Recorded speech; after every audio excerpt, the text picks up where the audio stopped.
David Hackett Fisher, author of Paul Revere's Ride. Who is Quentin?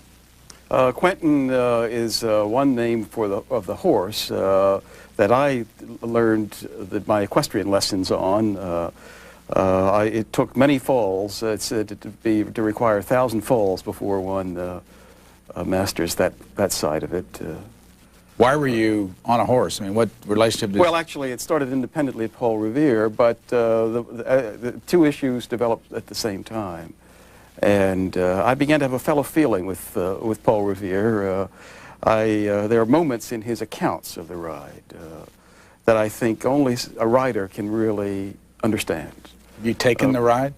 I have taken parts of it. I've ridden along parts of the route. Mostly it's asphalt and not recommended. I think for some parts of it, horses would not be permitted. I doubt Paul Revere could get through these days if he had to travel the whole way. But why did you feel the need to do it yourself?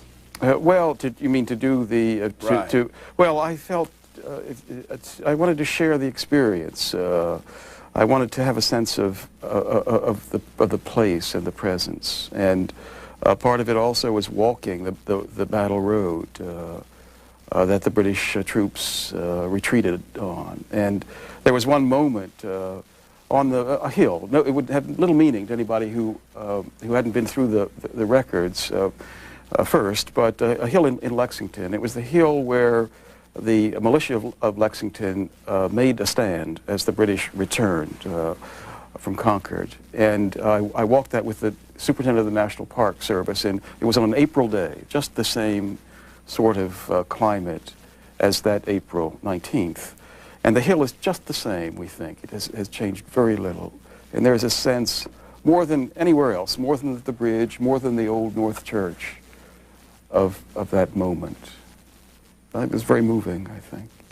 In the back of your book, you have, "Listen, my children, and you shall hear of the midnight ride of Paul Revere." I found myself able to say a little bit of that. Why do we know that, and what is it? Well, that's Longfellow's version of what happened.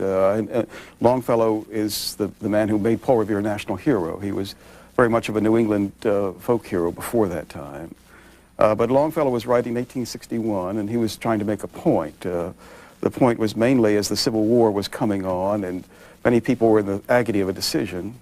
Longfellow was saying that one man alone could turn the course of history. He was trying to persuade people in the North to do as Paul Revere had done. And that gave a kind of special interpretation to his version of the event. He made it into a solitary act. Paul Revere did everything by himself. He had one solitary henchman, a kind of Sancho Panza for this New England knight-errant. And Paul Revere worked his own way across the river in the poem and received the signals and then rode by himself. And I found a very different sequence of events, much more of a collective effort. This book began with two discoveries. The first was how little had been written in a serious way about the ride. Not much in the way of a full-scale history. Much in the way of rhetoric, poetry, two popular biographies. But no historian had ever published a book on this subject before. And the second discovery was how much there was in the way of primary material that one could work from. We have new possibilities that way. We've got computer-driven finding aids so that now we can locate the diaries that were kept on April 18th. And from that material, we began to find, I say we, it was my students and I working together, that a lot of people were involved. We found 60 other riders who were out that same night. And it seemed to me that far from detracting from Paul Revere, they actually made his role more important in that he was more than just a messenger. He was an organizer. He was a man who could get things done. And he was a great joiner. He was an associating man. Everybody seemed to know him. I want to ask you a lot more about Paul Revere, but you actually got me to laugh out loud on the Mother Goose story. Yes. In the back. Could you tell that before we... Well, it's a story that I was told by the staff at the Paul Revere House. Where is that? This is in the North End of Boston, on North Square, right in the heart of the North End. And about 300,000 people visited every year. Many more walk the Freedom Trail. And quite a number ride tour buses. And the tour guides are always looking for something to liven their conversation. And the head of the Revere house said she was amazed to have some of the visitors ask. She said, "Is it true that Paul Revere had an affair with Mother Goose?" Mother Goose is also thought to have been a Boston heroine, apocryphal as that story may be. It is not true. Paul Revere did not have an affair with Mother Goose, but a tour guide was working with that idea. Here's the front of your book, your cover on the book, and it's a portrait of Paul Revere. Who did it? It's done by John Singleton Copley, and that for me is the starting point of the book itself. The portrait, I think, has much to tell us about this man. It looks at first sight to be a simple, straightforward representation of an artisan at work. But when we study it, it turns into a very complex optical structure. If we look at it, we can see that Paul Revere is sitting at his work table, one hand cradling his chin, the other holding a teapot resting on what was called a hammering pillow. And if we look closely, we see it's a web of reflections. The man himself is reflected in his work table. The fingers that made the silver pot are reflected in the silver surfaces. We look again and we can see that there's a window reflected in that pot. And it's a window that opens outward on the town of Boston. And Paul Revere is looking outward through that window at his community in a reflective mood. And I believe that artist who knew him very well, John Singleton Copley was his fellow townsman, captured him brilliantly in that web of reflection. How old is he in this? He's about 35. He was born in 1735. The portrait's about 1770. And when was the actual date of his ride? April 19th? April 19th, begins April 18th and runs into April 19th, 1775. This was 1870 when this was taken. I mean, when this was not taken. This was 5 years, approximately. We don't have an exact date for the portrait, but it's approximately 1770. What was he doing then? He was a silversmith. He called himself a gold and silversmith. Worked in Boston. Had many activities, many interests. He was a great joiner of organizations. He belonged to Masonic and helped to found Masonic organizations. He was an artisan, a member of various artisan groups. Let me stop you and ask you about a Mason. What would a Mason have been back then? What would they have stood for? Well, this was a benevolent Christian fraternity that had spread very widely through the Western world. Many of the revolutionary leaders were Masons. Many British leaders were Masons. And we see when Paul Revere was captured at the end of his ride, the British officer who caught him used a very curious phrase. He said, "May I crave your name, sir?" And a Mason tells me that may have been a Masonic password, and that these two men were identifying themselves to one another, even as they were on opposite sides of that conflict. Before we continue on Paul Revere, why should anybody care about him today? Well, I think he had a message for us as well. To me, the interest of the story is partly that. I think we can see a kind of message, first of all, in what he was doing. And for me, it was mainly a kind of collective effort in that cause of freedom. And we forgot about that. We forgot about both sides of it sometimes. I think people on the left today, some of my colleagues in academia, tend to forget about American ideas of freedom. People on the right tend to forget about collective action. And Paul Revere and his friends brought those two things together. And I think that's a message for us. If you go back to the cover again of your book, Chris, you pull out on this, we can see what's around it. What are those spires on either side? The spire on the right is the Old North Church, which was the tallest building in Boston, and that's where the lanterns were displayed in the north end. The spire on the right was Paul Revere's a church called the Cockerel church where he worshipped, where his mother had been a member before. And behind is a view of the houses of Boston. And he was very much a product of that community. There was a kind of rallying cry that was heard in the streets when the fire broke out. When the revolution began in 1770, the Boston Massacre, the cry was, "Town-born, turn out." And this man was very much a product of that community, and that it was a communal effort in his purposes. He had an idea of freedom that's different from ours. For us, freedom means personal entitlement. It means individual autonomy. For Paul Revere, it was that, but it was also an idea of a community running its own affairs. And that meant a sense of personal responsibility to that community. And he had a kind of balance in that idea, which sometimes I think we've lost. I think that's another meaning, another message for us today. How many people lived in Boston in about 15,000. 1770. 1775. It had grown very little for about 50 years. It was a town that was in trouble. It was caught in a world depression that began in the early 1760s. There was a special kind of edge to it in 1765. Paul Revere himself was in court for debts he couldn't pay. And that was the year when the Parliament, the British Parliament, also imposed taxes on America itself. Parliament itself caught in that depression. Who ran the town? The town was run by town meeting. And the town meeting was run partly by a group of organizations which were the first that we know of to be called caucuses. There was a North End caucus, a South and a Middle caucus. They'd all been founded by the father of Sam Adams, and Paul Revere was a member of the North End caucus. It was one of many groups that he belonged to. Who was Sam Adams? Well, Sam Adams had been a family that had been in the brewing business. Sam Adams himself was in some considerable financial trouble. He was deeply devoted to his town. He became, one might almost say, a kind of professional politician.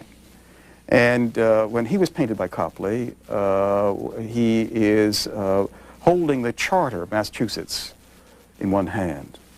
And the records of the town are before him. And there's a sense of austerity, of a kind of a devotion to that cause. What's the relationship of Sam Adams to John Adams or John Quincy Adams? They were cousins. Sam and John Adams were cousins. And John Quincy was the son of John Adams. Both of them were well known to Paul Revere. It's a very small world that they were living in. Where do you live? I live in a town called Wayland, which is 20 miles due west of the Boston waterfront. It's now part of a kind of suburban sprawl, but it's a town that was founded before 1640, and it doesn't think of itself as sub-anything. There's a sense of pride and history in the New England towns that are the Boston suburbs. What do you do full-time?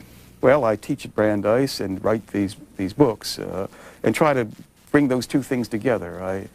I've always tried to link my writing and my teaching. My students often help with both as paid research assistants, and they'll be working on parallel projects. And then I try to teach my courses around the books that I'm writing.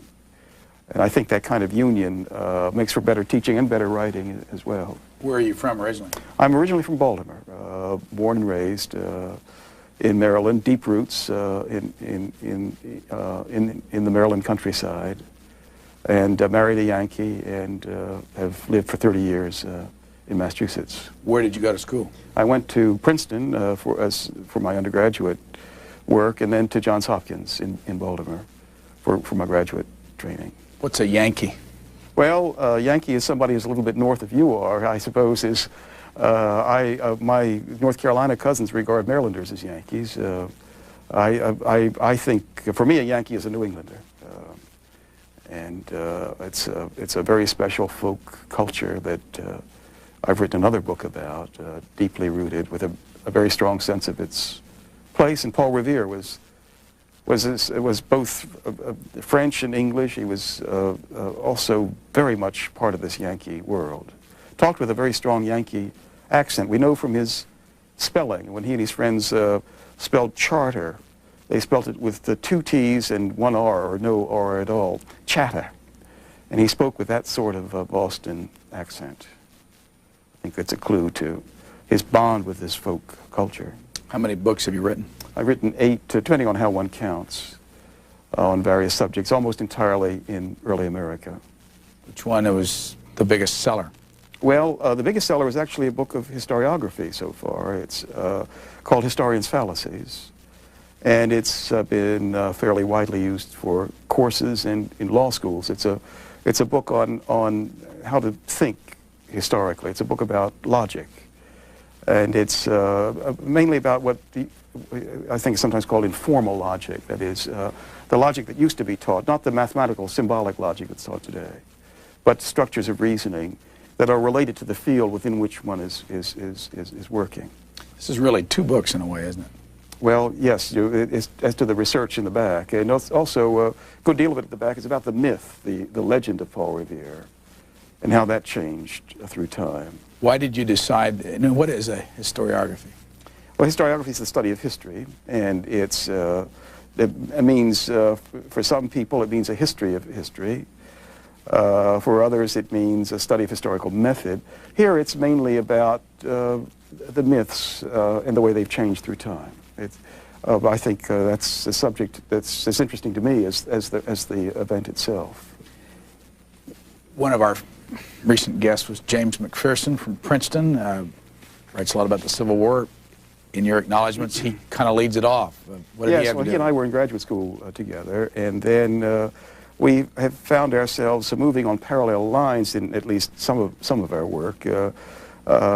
His history of the Civil War, Battle Cry of Freedom, is built partly around an idea of contingency, that is, things hanging in the balance, of moments when it might have gone one way or the other. He's got 4 major turning points in the Civil War, and that gives a kind of architecture to his interpretation of that event.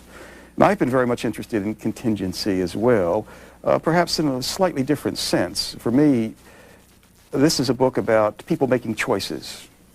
Paul Revere, General Gage. The book has really 2 protagonists. One of them is the British Commander-in-Chief. There were many other people who had major choices to make. I think that one of the major players in all of this was General Gage's wife, who was Margaret Kemble Gage. She was an American, deeply loyal both to her husband and to her own country.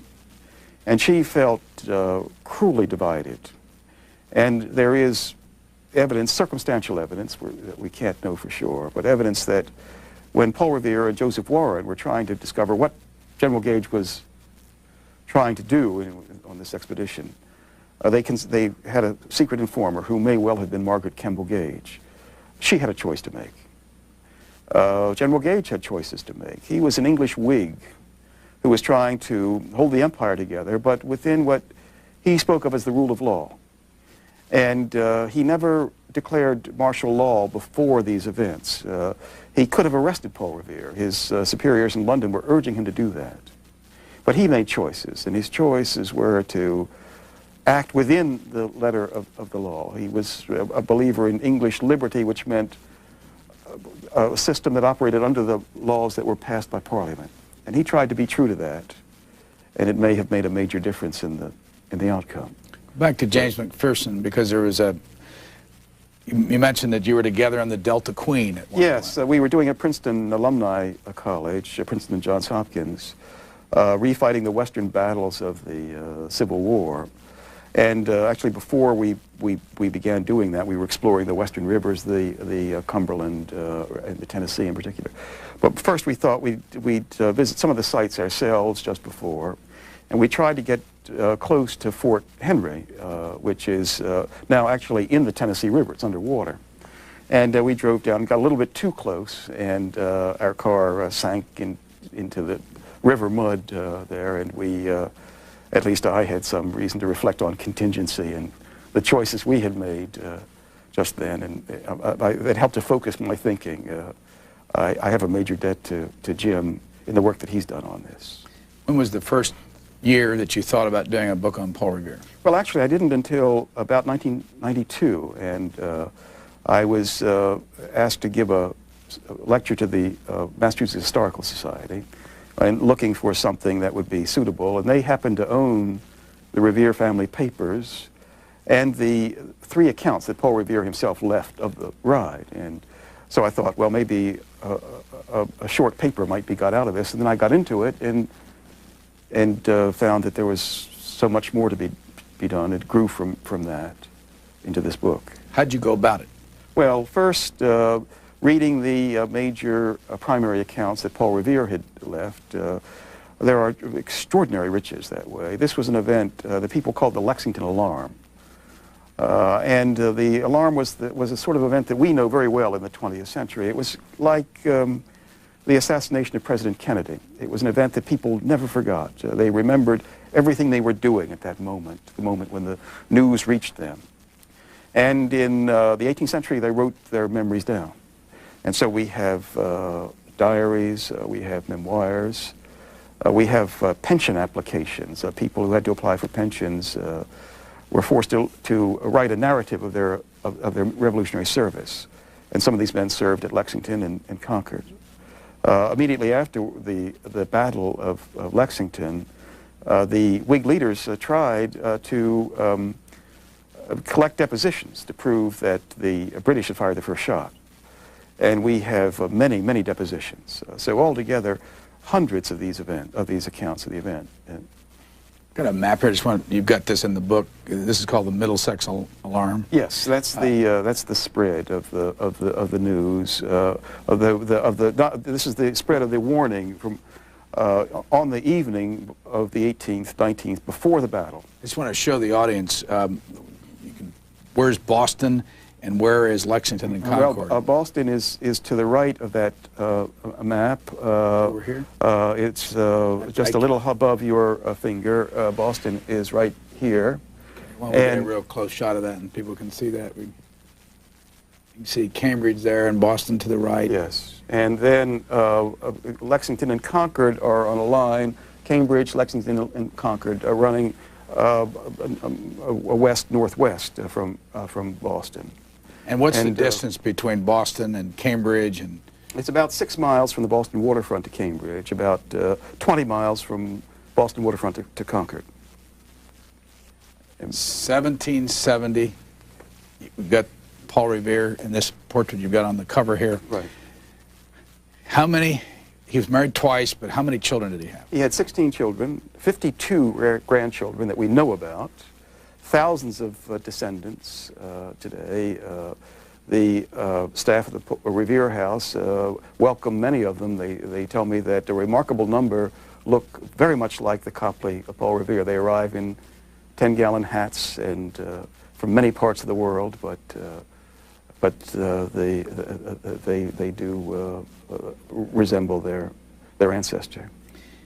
Was he married when he was 35 in this portrait? Yes, he had married he was then married to his second wife, Rachel Revere, who's also a player in these events. And Rachel acquired a very large family, and then 8 children there were by the first marriage, and then there were 8 more by the second. And Paul Revere actually wrote to one of his French cousins that he had at least 16 children, quote unquote. And we wonder if there may have been yet others that he wasn't sure about. You told us that in Boston it was run by a local council. Boston was run by a town meeting. Town meeting, but what control did the British have over the people of Boston in the year 1775? Well, General Gage had proposed, General Gage was horrified by what he called, he was one of the first to use the word democracy in something like its modern meaning, applying it to the institutions of New England. And he persuaded Parliament to pass a set of acts that they called the coercive acts.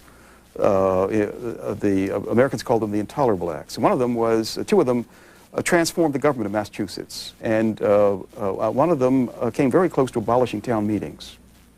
General Gage was actually trying to shut down town meetings except as administrative bodies. And so there was really a head-on collision between these men over ideas of representative government. When did this, I mean, let's go to the title of this book, Paul Revere's Ride. What was the atmosphere leading to the ride? One beginning point would be in the fall of 1774, when General Gage was trying to do another part of his program, which was to disarm the people of New England. And he thought that the way to do that was probably to seize their gunpowder. They could not manufacture their own gunpowder in quantity in 1774. And so in September, he seized the largest supply in Massachusetts. And this caused something that was called the powder alarm. It was another event that people always remembered. Massachusetts, the towns were horrified that their right of resistance would be threatened in that way. And that galvanized many people, and amongst them Paul Revere.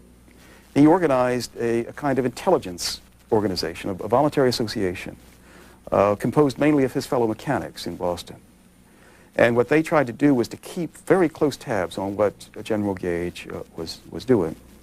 And when there were signs that General Gage was striking at the next major powder supply, which was in New Hampshire, Paul Revere made an earlier ride up to Portsmouth in very bad weather, December it was, and he got the message there before General Gage's troops could seize that powder. And then there were a series of other events like that in the winter, in which the two sides are increasingly coming to the edge of hostilities. Did he ride to Portsmouth, New Hampshire on his own? Yes, he did. And he made many rides before the midnight ride. He had a horse, had a stable in town. And he'd been picked first in 1773 to take the news of the Boston Tea Party, a kind of explanation as to what Boston had been doing. And what was the Boston Tea Party? The Boston Tea Party was where the the men of Boston broke into the tea chests and threw tea into Boston Harbor. It was an act of violence, very carefully controlled. They even replaced the locks on the tea chests to make clear that they were not, their quarrel was not with property. And whose property were they throwing away? They were throwing away the East India Company's tea, which carried a tax that they didn't wish to pay. And that this was an act of violence. There were many moderates in America who were taken aback by it. And Paul Revere was asked to ride to Philadelphia, New York, to explain what had happened. And after that, he made at least 5 other rides to Philadelphia and New York and helped to organize an American resistance. And this all in the period from December 1773 to April of 1775. So we're in April of 1775. The actual ride was on the 18th and 19th? It was on the 18th. And General Gage was, again, thinking about seizing more munitions and had been ordered to move with more force and speed in London, and decided to strike at Concord. By the way, how many British troops were in Boston? There were about 4,000 on April 18th, and about 900 were sent. It was something like 900 were sent to Concord. These were the cream of the army. They were special units that were called grenadiers and light infantry that were attached to the British regiments in Boston. And they were put together in a provisional force and sent out. And then when were they sent out to They were sent out on the 18th at about 10 o'clock was when they mustered. At night? At night, just on the backside of Boston Common, and then were rowed across the Charles River by the Royal Navy.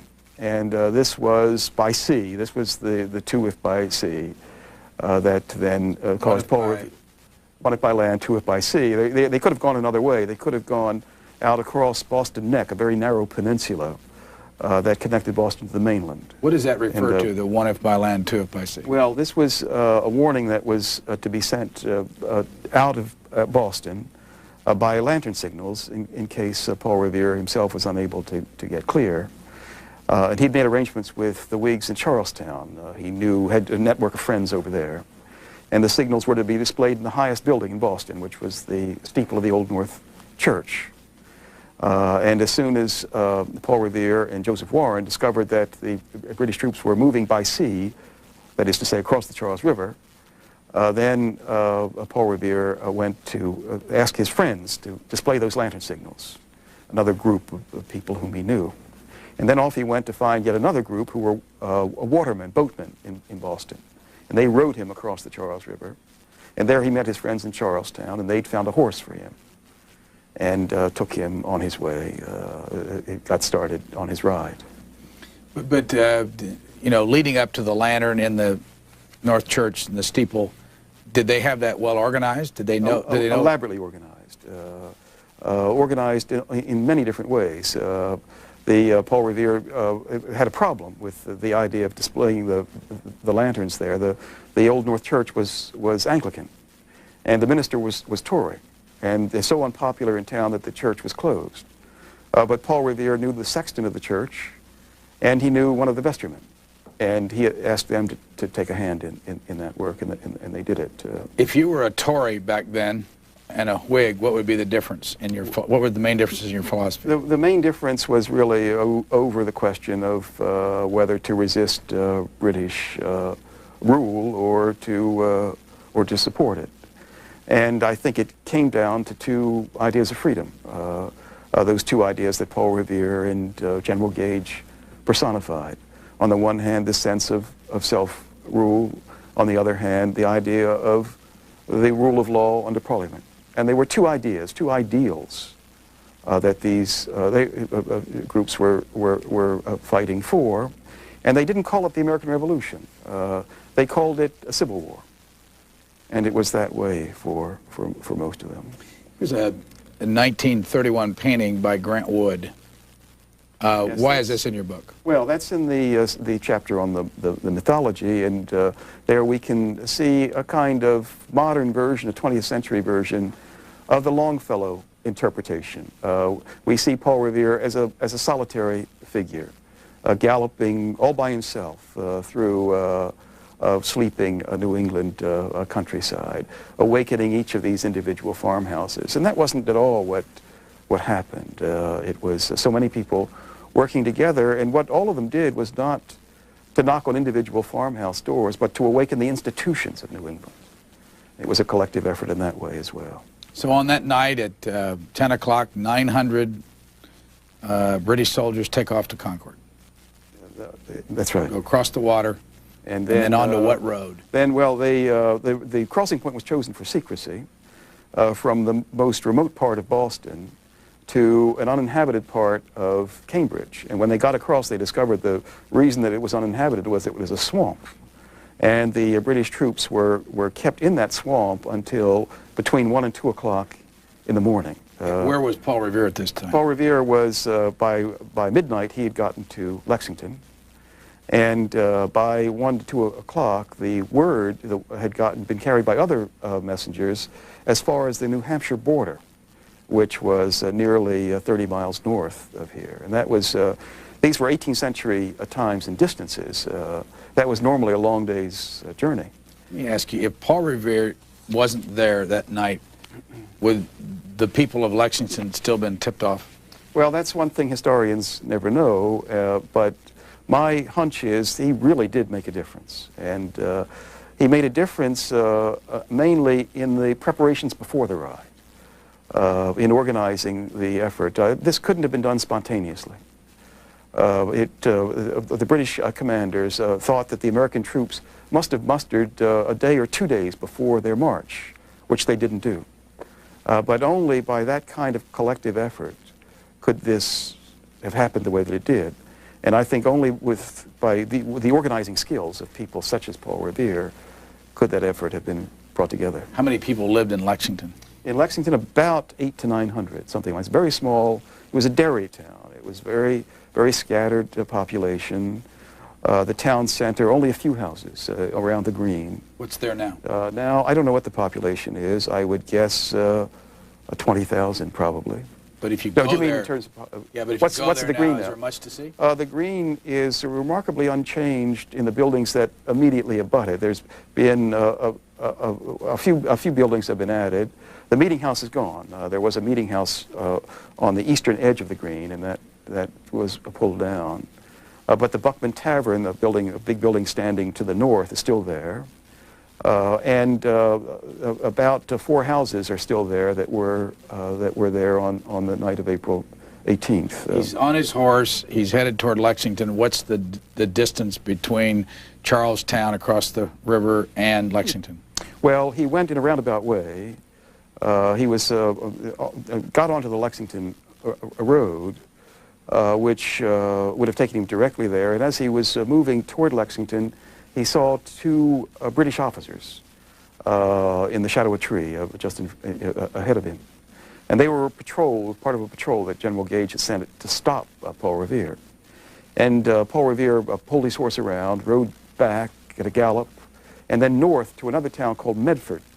And this took him in a long looping detour to the north and then to the west, and took him safely around those patrols. The British officers gave chase, and one of them went cross-country right into a clay pit, and the other tried to pursue Paul Revere along the road, but Revere was very well mounted and got away. There's another. Go ahead. There's another man by the name of Dawes, whose ancestor eventually became vice president. That's right. And William Dawes was sent out, and perhaps a third rider as well, were sent from Joseph Warren's office in Boston. Dawes took a different route, whereas Paul Revere went by boat to Charlestown and then riding north to Concord. Dawes went by land across the Boston Neck. It was a southwesterly route that then took him swinging to the north. Have you taken that route yourself in preparation for this? I've walked that and ridden it. I didn't ride. That's through a very congested part of it. You walked the whole way? I've walked the whole way various times. So go back to the British soldiers have captured Paul Revere. The British soldiers, well, I should say that first Paul Revere, going from Medford, gets around to Lexington, and he rode from Lexington Green to a parsonage where Samuel Adams and John Hancock were staying the night. The message he carried was actually addressed to them. What was John Hancock doing there? Well, they had been out attending meetings of the Provincial Congress, which had been meeting in Concord. Who was he? And he was a leader of he was perhaps the richest man in Massachusetts. He was described as the milk cow of the revolutionary movement. His purse supported the revolution, and he was out attending the Provincial Congress with Samuel Adams. And Paul Revere brought his message to the house, and there was a guard out front. And the guard was a sergeant in the Lexington militia who did not know Paul Revere and was not impressed by this midnight apparition, and told Paul Revere not to make so much noise. People were trying to sleep. And Paul Revere said, noise? He said, you'll have noise enough before long. The regulars are out. And it's interesting what he did not say. He did not say the British were coming. None of those riders said the British were coming. Where'd that come from? And it came with the grandfather's tales that began to be told in the 19th century. But in 1775, these men still thought that they were British. This was a civil war for them. And so they spoke of the regulars, the redcoats. If they'd been to Harvard, they said the ministerial troops are out. But they never said the British are coming. Now, how far was it, by the way, between Lexington and Concord? It's about 6 miles between Lexington and Concord. So did he wake up John Adams, Samuel Adams and John Hancock? He woke them, and they talked. About half an hour later, Dawes arrived. And they all agreed that Concord should be warned quickly, and that Revere and Dawes were the men to do it. So off they went again, riding on a second ride from Lexington toward Concord. Along the way, they met a physician who'd been out that night courting his fiancée. His name was Dr. William Prescott. And they told him what they were about, and he offered to help. And so the 3 of them rode together toward Concord. They got about halfway into the town of Lincoln. They were knocking on doors as they went in that part of the trip. And then suddenly Paul Revere, who was a little bit ahead of them, saw in the distance another 2 British riders. He said very much in the same position as those in Charlestown. And he turned back to his friends, and he said, in effect, he said, there are 3 of us, there are 2 of them. He said, let's attack. He was, the adjective that was attached to Paul Revere in the street ballads of 1775 was bold. He was a very forthright fellow. And so they went charging toward the two British officers, and suddenly the two officers turned into 4, and then into 8, with pistols in their hands, and Paul Revere was captured, and he and Prescott and Dawes were herded off toward the north side of the road into a pasture. And as they went, William Prescott whispered to Paul Revere in a Yankee dialect. He said, "Put on." And they both put their spurs to their horses, and Paul Revere galloped to the right, and William Dawes and Prescott went to the left and got clear. Paul Revere was captured, and Dawes went back into the road and got away. There was a very interesting encounter between Paul Revere and the British officers who captured him. They asked him who he was, and he said, "My name is Revere." And they said, "What? Paul Revere?" They knew him well. And they were armed, and their pistols were at hand, and yet Paul Revere instantly began to interrogate them. And what he did was to ask them what they were doing out at that night on that road.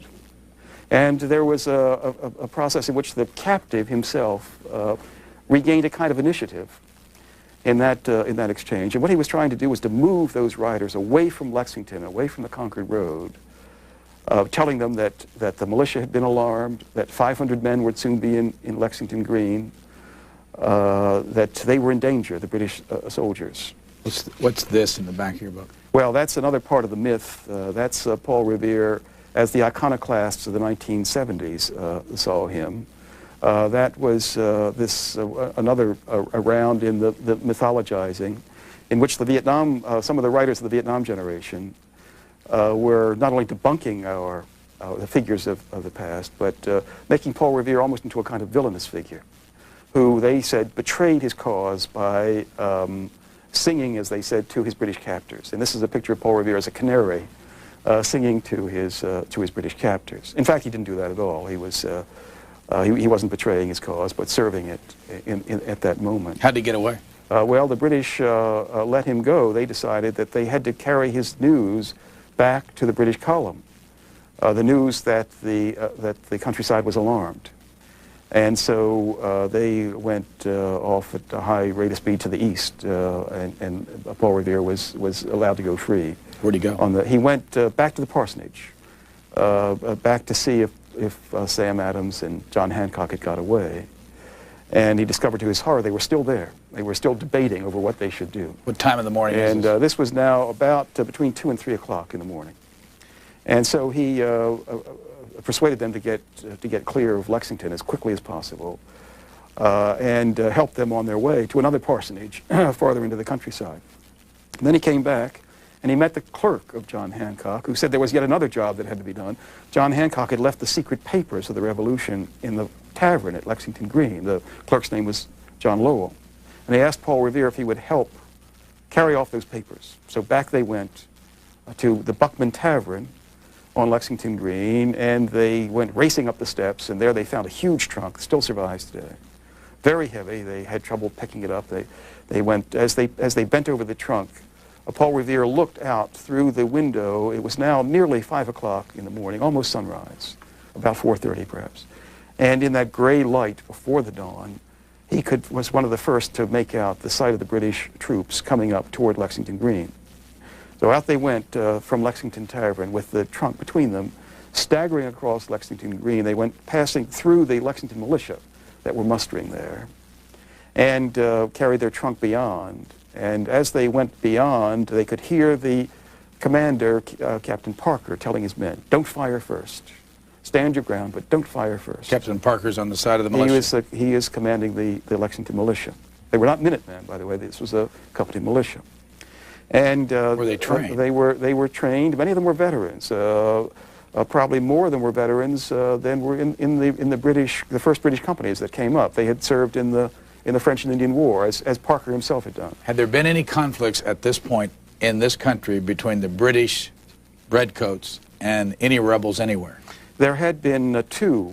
One was at Portsmouth.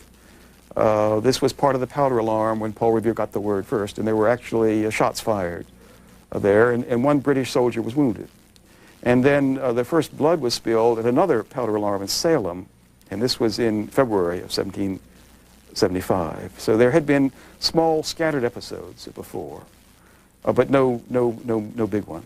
At what point, at what time that morning was the first shot fired, and who fired it? It was just about sunrise, just about 5 o'clock. And Paul Revere was behind the American militia, heading away from them. And he heard behind him a shot ring out. And he looked back, and he couldn't tell where it came from. He thought it sounded like a pistol shot, but he couldn't be sure. And many other people who were there thought they saw it come from several places. The Americans thought that a British officer had fired first, not the British infantry, but there were several officers mounted in front. They were, in fact, the patrol that had captured Paul Revere. They'd gone back and joined the column. They were still in a state of panic almost as they had been since they'd met Paul Revere. And they may have been the first to fire. The British eyewitnesses were quite sure that it was an American who fired first, perhaps a shot out of the Buckman Tavern. There were young men there who'd been drinking, who were armed, and it could well have been a young Lexington man named Solomon Brown. That's possible. We don't know, and we'll never know, who fired that first shot. How many people were killed at Lexington? There were 7 people who were killed, and everybody agreed on the field what happened after that first shot was fired. The British infantry fired a volley into the American militia. And that's what, then the militia were scattering, were dispersing, and a few of them fired back, not many. No British soldier was killed at Lexington. One was wounded, and the horse of one of the officers was hit. But Lexington was a very one-sided affair that way. At what point did Paul Revere go on to Concord? Paul Revere had gone earlier to Concord, not to Concord, toward Concord. He never got to Concord that day. He'd gone toward Concord about 1 o'clock, had been captured, come back, met Hancock and Adams a second time, then had tried to get the trunk away. Did anybody go to Concord and warn them? Yes, Dr. Prescott got through. And he was the man who alarmed the towns around Concord. He kept riding through the town. He went also to his house. His father was a physician, his brother as well. And physicians owned the best horses in town. They spent much of their time traveling through the countryside. And Prescott's brother, Abel Prescott, took the word south. And these were amongst 2 of those 60 riders who spread the word. There's an awful lot more to talk about, but there was something that I wanted to get you to expound on. I'm looking for it in the book. As you know, Ralph Waldo Emerson and Nathaniel Hawthorne and Henry David Thoreau and Louisa May Alcott are all buried there in that cemetery in Concord. But you have a whole list of people that Wadsworth's, what, grandfather? Henry These Wadsworth? were the great writers of the mid-19th century, were the grandchildren of the men who were at Lexington and Concord. A remarkable number of them had that connection. Ralph Waldo Emerson was a grandson of the minister in Concord, William Emerson, who had been very active in the revolutionary movement there. It actually mustered for a time with the militia. Henry David Thoreau was the grandson of a soldier who served as a private, actually later in the Revolution under Paul Revere. Henry Wadsworth Longfellow's grandfather had been a general in the Revolution. Herman Melville was the grandson of a Boston Whig who had been in the Tea Party. And these were they had grown up on the grandfather's tales of the Revolution and became great tale tellers in their own right. How did you write this? Well, it began as a lecture and then grew into a book different from the books I've written before. This was much more of a story. Mostly, as so many historians have been doing, I've been doing monographs works that are organized more in terms of analytic structures. And I think I and my colleagues have tended to lose touch with the storytelling part of history. And so a large part of this book was to tell the story. It's a story that's remarkable in that it's perhaps, one of my colleagues says, it's the only historical event he can think of that conforms to all the Aristotelian unities of time and place and action. It has a kind of dramatic intensity that rarely happens in historical events. And it also has an immediacy and a richness of detail that we don't often get.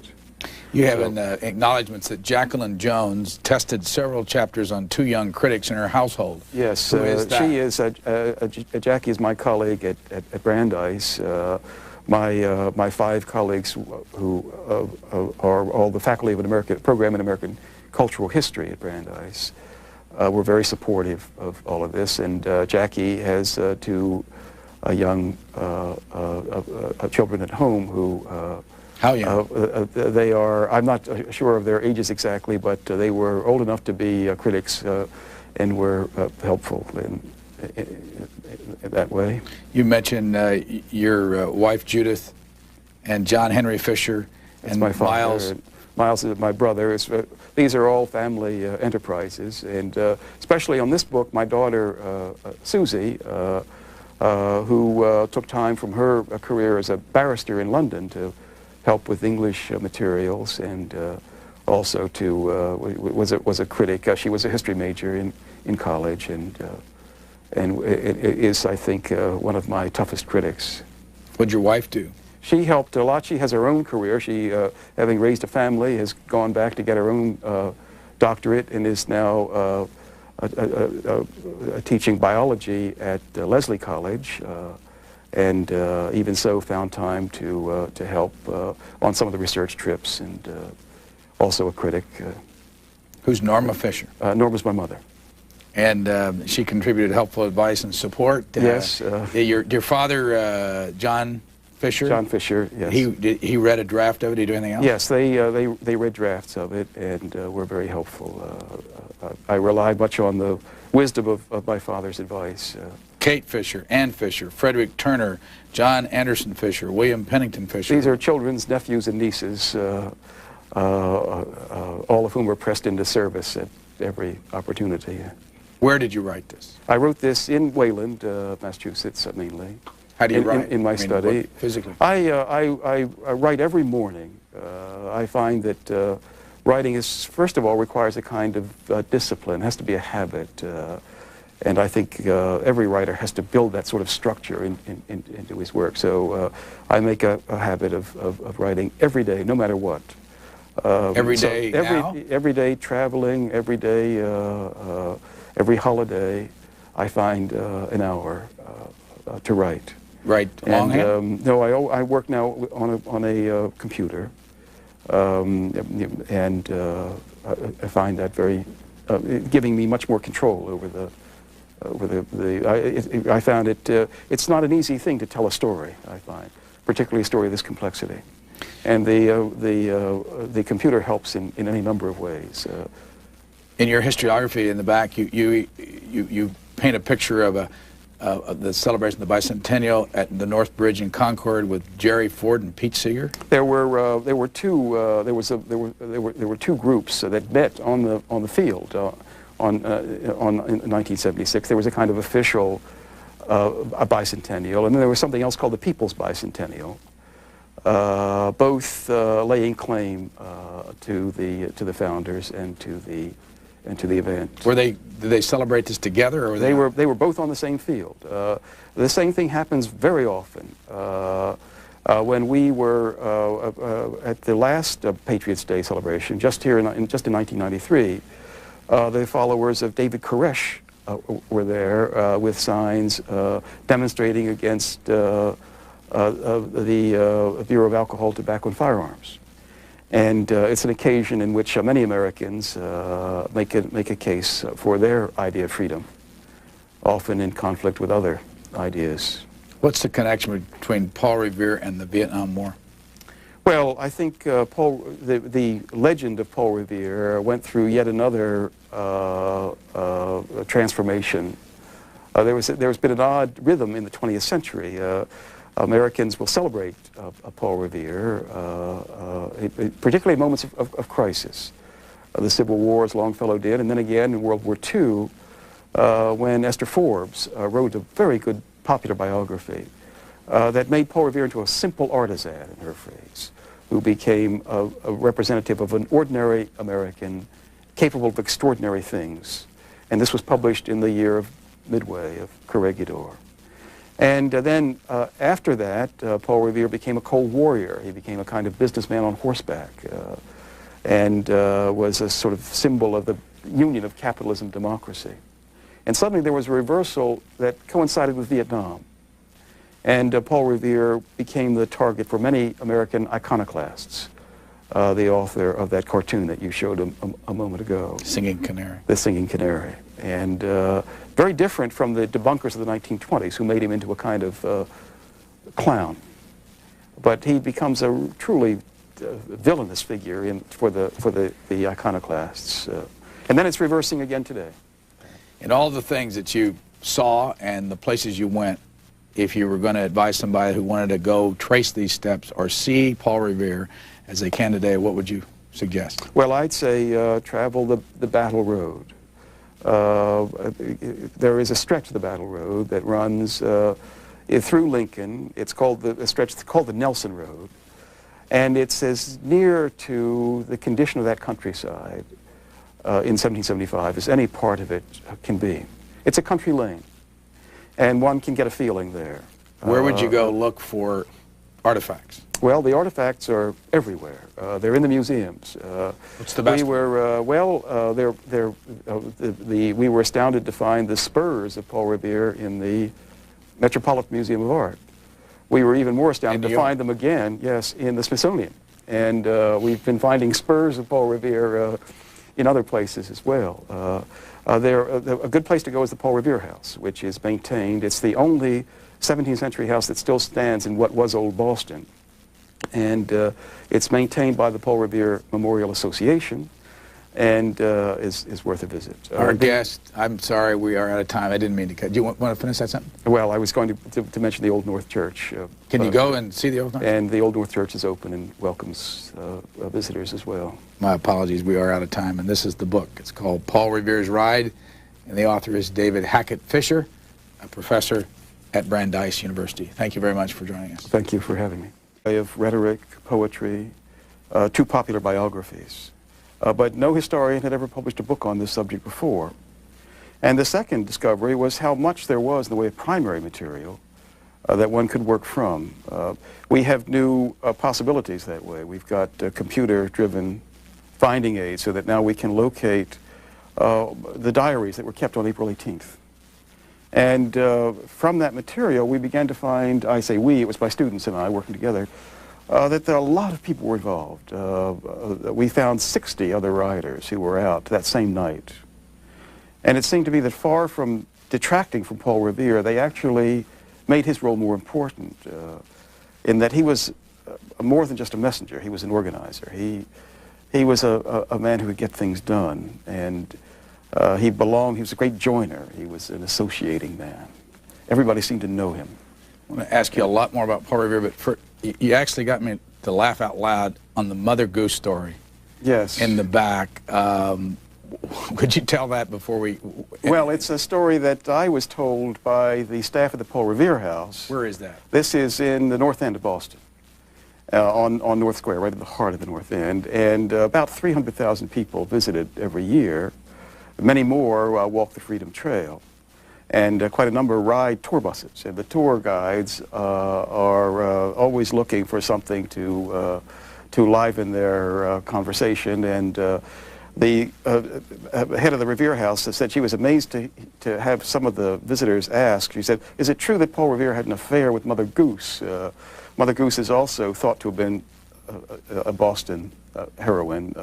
Apocryphal. It's the actual date of his ride, April 19th? April 19th, begins April 18th and runs into April 19th, 1775. Cool. This was 1870 when this was taken. I mean, when this was not taken. This was 5 years, approximately. We don't have an exact date for the portrait, but it's approximately 1770. What was he doing then? He was a silversmith, a called himself a gold and silversmith, worked in Boston, had many activities, many interests. He was a great joiner of organizations. He belonged to Masonic and helped to found Masonic organizations. He was an artisan, a member of various artisan groups. Let me stop you and ask you about a Mason. What would a Mason have been back then? What would they have stood for? Well, this was a benevolent Christian fraternity that had spread very widely through the Western world. Many of the revolutionary leaders were Masons. Many British leaders were Masons. And we see when Paul Revere was captured at the end of his ride, the British officer who caught him used a very curious phrase. He said, "May I crave your name, sir?"